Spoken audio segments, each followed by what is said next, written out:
नमस्कार दोस्तों, कैसे हो आप लोग। आशा करता हूँ आप सभी लोग अच्छे नहीं बल्कि बहुत अच्छे होंगे। तो दोस्तों, स्वागत है आपका आज के हमारे इस नए वीडियो में। आज की वीडियो में अपन बात करने वाले हैं उड़ीसा केंद्रीय विश्वविद्यालय यानी कि सेंट्रल यूनिवर्सिटी ऑफ उड़ीसा के बारे में। और आप सभी लोगों को पता है कि यहाँ पर आपका BTech dairy technology, BSc agriculture और बीएससी फॉरेस्ट्री के लिए डायरेक्ट एडमिशन आपका हुआ है। और मैंने इसका वीडियो बना के बताया था आपको कि कैसे आपको एप्लीकेशन फॉर्म भरना है, कितने तारीख से कितने तारीख तक आपका रजिस्ट्रेशन चलने वाला है। तो अगर आपने इसका फॉर्म फिल किया है और आपको लगता है कि मेरा रजिस्ट्रेशन हुआ है कि नहीं हुआ, तो आज की वीडियो में आपको सारी जानकारी मिलने वाली है। हो सकता है आपको पहले से पता चल गया हो कि हाँ मेरा रजिस्ट्रेशन हो गया, तो उसके बाद में आगे की प्रोसेस क्या करनी चाहिए, क्या हमें इस यूनिवर्सिटी में एडमिशन लेना चाहिए कि नहीं लेना चाहिए, कितने मार्क्स हैं उस पर हमारे यहाँ पर सिलेक्शन हुआ है, तो क्या हमें आईसीआर के लिए वेट करना चाहिए। और भी आपके माइंड में बहुत सारे डाउट हैं, वो सारे डाउट आपके इस वीडियो में क्लियर करने वाला हूँ। तो इस वीडियो को शुरू से लेकर के अंत तक देखना। और अगर चैनल पर पहली बार आए हो तो चैनल को सब्सक्राइब कर दो, क्योंकि इसके अलावा और भी यूनिवर्सिटियों में आपके जो डायरेक्ट एडमिशन होंगे उसके अपडेट आपको कहीं देखने को मिलेंगे, तो वो आपको एग्रो गूगल पे ही देखने को मिलेंगे। चलिए दोस्तों, वीडियो की शुरुआत करते हैं। सबसे पहले तो अपन देख लेते हैं सेंट्रल यूनिवर्सिटी ऑफ उड़ीसा का जो न्यू नोटिफिकेशन आज निकल गया है। सबसे पहले जब आप सेंट्रल यूनिवर्सिटी ऑफ उड़ीसा डालोगे तो पहली साइट पर जब क्लिक करोगे तो आपके सामने ये साइट ओपन हो जाएगा। एडमिशन सेक्शन पे क्लिक करने के बाद में आपके सामने कुछ ऐसा इंटरफेस नज़र आएगा। जैसे ही आप इस नोटिस वाले इस पर जाओगे तो यहाँ पर आपके लिए ये नोटिस वाला ऑप्शन पे आप जैसे क्लिक करते हो तो यहाँ पर आपके सामने आज का जो न्यू नोटिस है वो जो यहाँ पर पब्लिक हुआ है वो आपके सामने निकल के आएगा। ठीक है, अब यहाँ पर इस नोटिस में आपको दिख रहा होगा कि date of publication of first merit list भी दिखाऊंगा अभी आपको, कब से कब तक आपको पेमेंट करना है, सारी चीज़ें आपको बताने वाला हूँ। ठीक है, तो पहली मेरिट लिस्ट आपकी 29 तारीख को यहाँ पर आ चुकी है। ठीक है, उसके बाद में फर्स्ट राउंड के एडमिशन का ऑनलाइन पेमेंट आपका 31 तारीख तक चलने वाला है। अब काफ़ी सारे स्टूडेंट थे जो पूछ रहे थे कि भैया central university of south Bihar का सेकंड लिस्ट आएगा क्या, तो वहाँ पर साफ साफ लिखा हुआ है कि वैकेंट लिस्ट रहेगा, जो वैकेंट रहेंगे स्टूडेंट वो वहाँ पर एडमिशन ले पाएंगे। ठीक है, लेकिन यहाँ पर आपका साफ साफ इन्होंने दिया हुआ है कि आपका सेकेंड राउंड भी होगा, थर्ड राउंड भी होगा और आपका फोर्थ राउंड भी होगा। और फोर्थ राउंड होने के बाद में फाइनली आपको 14 अगस्त को जाकर के यहाँ पर फिजिकल रिपोर्टिंग के लिए जाना होगा। तो ये अपना नोटिफिकेशन है, ये नोटिस है जो आज इनके द्वारा निकाला गया है ऑफिशियल साइट पर।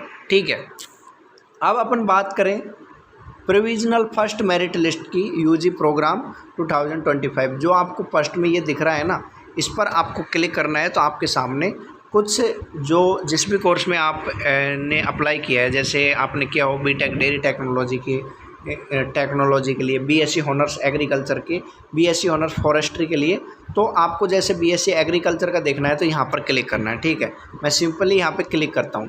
अब क्लिक करने के बाद में अपने सामने ये एक पीडीएफ ओपन होता है। और पीडीएफ में क्या लिखा हुआ है, सबसे पहले पीडीएफ का अपन टाइटल देखें तो provisional first merit list for admission in BSc honours in agriculture for the academic year 2025 और 26। ठीक है, तो ये आपके central university of south Bihar के जिन स्टूडेंटों ने अप्लाई किया था उनका यहाँ पर नाम दिया हुआ है। ठीक है, जेंडर दिया हुआ है, दूसरा कैटेगरी दी हुई है और कौन सी कैटेगरी में आपका एडमिशन हुआ है, और ये आपके स्कोर हैं जो आपने वहाँ पर फिल किए थे। ठीक है, तो अगर आपका एडमिशन हुआ है तो सबसे पहले आपको इस लिस्ट में अपना नाम ढूंढना है। ठीक है, अब नाम है जो काफ़ी सारे बंदों के एक जैसे हो सकते हैं, तो अपना जैसा नाम देख करके ज़्यादा खुश होने की ज़रूरत नहीं है। आपको जो साइड में फॉर्म नंबर दिया हुआ है इसको भी मैच करना है अपने फॉर्म से। ठीक है, तब जा कर के आपका ये सब कुछ मैच हो रहा है तो मतलब ये आपका ही नाम है। अब आपको आगे की प्रोसेस करनी है। ठीक है, आगे क्या प्रोसेस होने वाली है उसके बारे में जान लो, लेकिन उससे पहले अपन देखें कि लास्ट कितना यहाँ पर कट ऑफ गया है। ठीक है, तो लास्ट अपन ये जनरल कैटेगरी WESME ये तो नहीं देखेंगे, अपन देखें ST कैटेगरी में आपका 395 लगभग आपका यहाँ पर दिख रहा है। ठीक है, ST कैटेगरी में ये भी PWD वालों के लिए। ठीक है, तो ये आपका ST कैटेगरी में एडमिशन कैटेगरी, एक तो कैटेगरी है और उसके अंदर एडमिशन कैटेगरी के जर्नल वाले हैं, का फिजिकल हैंडीकैप हैं, और भी काफ़ी सारी जो चीज़ें हैं वो आपको यहाँ पर दी हुई है। ठीक है, तो एक नोट यहाँ पर दिया हुआ है, provisionally eligible for admission subjected to submission of final +2 marksheet at the time of physical document verification. तो मतलब जो ये स्टूडेंटों का यहाँ पर नाम आया है वो प्रोविजनली एलिजिबल है आपके एडमिशन के लिए, और आपको फिजिकल रिपोर्टिंग के लिए आपका 10+2 का जो मार्कशीट है वो जमा कराना होगा। ठीक है, वो सबमिट करना होगा फिजिकल डॉक्यूमेंट वेरिफिकेशन में। The admission process will be conducted through hybrid mode. मतलब हाइब्रिड मोड मतलब क्या, ऑनलाइन आपका ये जो प्रोसेस है एडमिशन प्रोसेस वो चलने वाला है, ऑनलाइन ऑफलाइन दोनों। ठीक है, तो अभी तो आपका ऑनलाइन पेमेंट वगैरह होगा, उसके बाद में ऑफलाइन आपको फिजिकल रिपोर्टिंग के लिए भी जाना है। और कोई अगर आपका डाउट हो तो ये आपका यहाँ पर ईमेल दिया हुआ है और आपका ये मोबाइल नंबर दिया हुआ है, ये आप यहाँ पर कॉल करके इनको परेशान कर सकते हो। ठीक है, अब यहाँ पर एक चीज़ और लिखी हुई है, the shortlisted candidate are hereby instructed to deposit the request admission fees within the जो डेट दी हुई है, स्पेसिफिक डेट जो दी हुई है उस पर जा कर के आपको ये जो लिंक दिया हुआ है यहाँ पे जा कर के आपको आपका फ़ीस है वो जमा कराना है। और एक चीज़ और यहाँ पर दिया हुआ है कि अगर आपका फ़ीस जमा है, ठीक है, it is here by clarify that the payment of the admission fee does not in any manner confirm the admission. मतलब फ़ीस जमा कराना आपके एडमिशन को कन्फर्म नहीं करता, अभी आप यहाँ पर प्रोविजनली एडमिटेड हो। ठीक है, जब तक कि आपका फिजिकल डॉक्यूमेंट वेरिफिकेशन नहीं हो जाता और आप सारी जो एलिजिबिलिटी की जो क्राइटेरिया थे सबको फुलफ़िल नहीं करते, तब तक आप यहाँ पर प्रोविजनली एडमिटेड हो। यूनिवर्सिटी कभी भी आपका अगर कहीं भी कुछ भी फॉल्ट मिलता है तो यूनिवर्सिटी आपका एडमिशन कैंसिल कर सकती है, ये सारा उसके हाथ में है।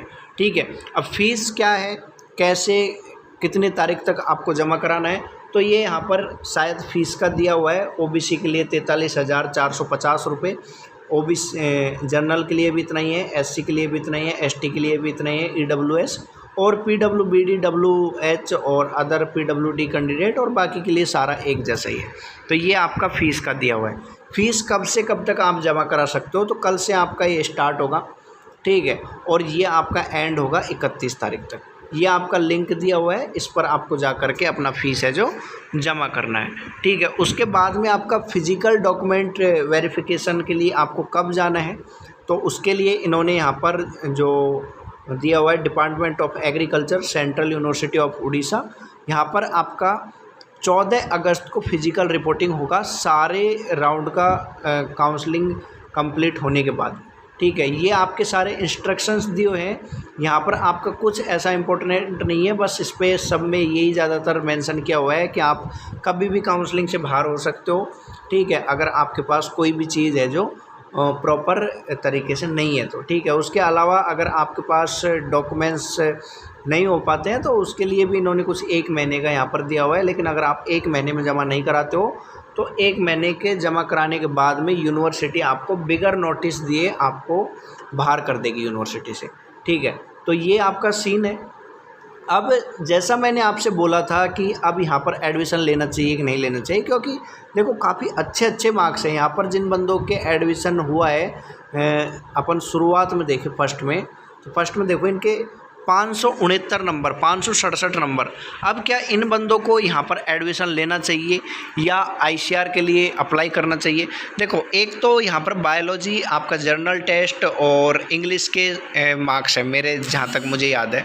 ठीक है, तो अगर आपके ये जो मार्क्स हैं, अगर आपका पीसीबी, पीसीएम, एबीसी में अच्छे मार्क्स नहीं बन रहे हैं और जर्नल टेस्ट वगैरह से आपके अच्छे मार्क्स से आप यहाँ पर गए हो तो आप यहाँ पर एडमिशन ले सकते हो।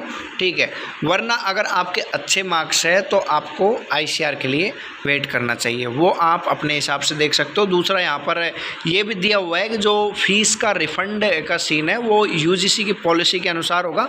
तो यूजीसी के अनुसार मतलब आप जितने दिन वहाँ पर रुकोगे, जितने दिन पढ़ोगे, उसका कुछ काट करके आपका फ़ीस भी रिफ़ंड कर दिया जा सकता है। ठीक है, ये मेरा मानना है।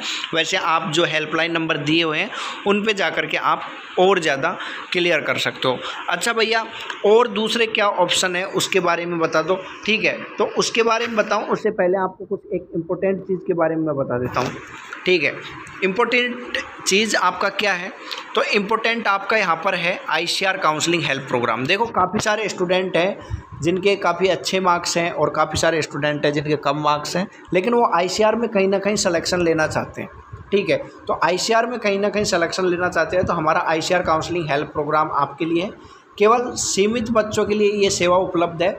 और आपको बता दूं, हमारे इस प्रोग्राम का जो प्राइस है वो है 499, लेकिन ICAR के रजिस्ट्रेशन स्टार्ट होने से पहले आप इसको ज्वाइन कर सकते हो 299 में। ठीक है, यहाँ पर आपको क्या क्या चीज़ मिलने वाला है, तो सबसे पहले तो जो हिंदी मीडियम वाले स्टूडेंट हैं उनके लिए इंग्लिश स्पीकिंग का आपको कोर्स, मतलब एक अच्छा वाला बुक का PDF हम प्रोवाइड करवाएंगे।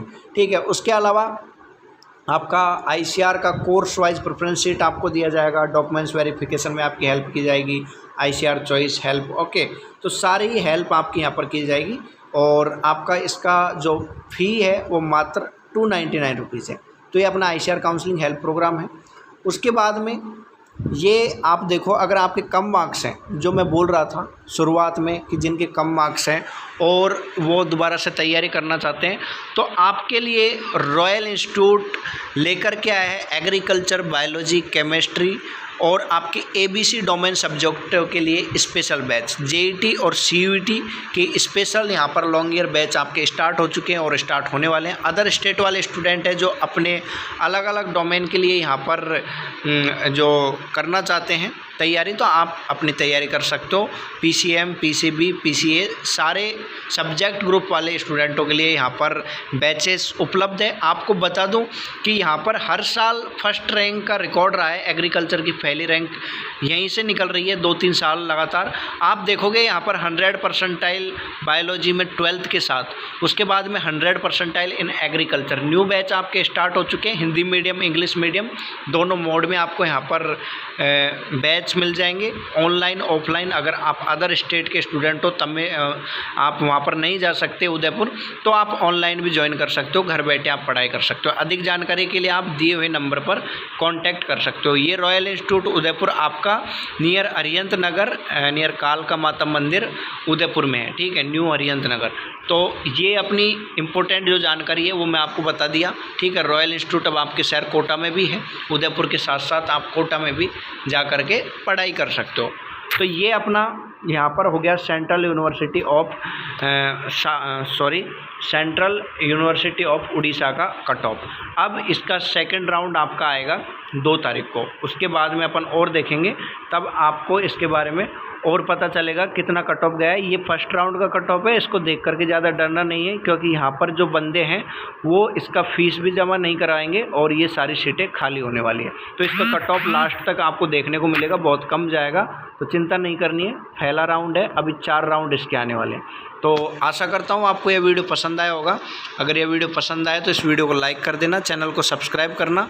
मिलता हूँ नई वीडियो में नई जानकारी के साथ। आपने हमारा पूरा वीडियो देखा, आपका हृदय की गहराई से प्रेम पूर्वक बहुत बहुत धन्यवाद। Thanks for watching.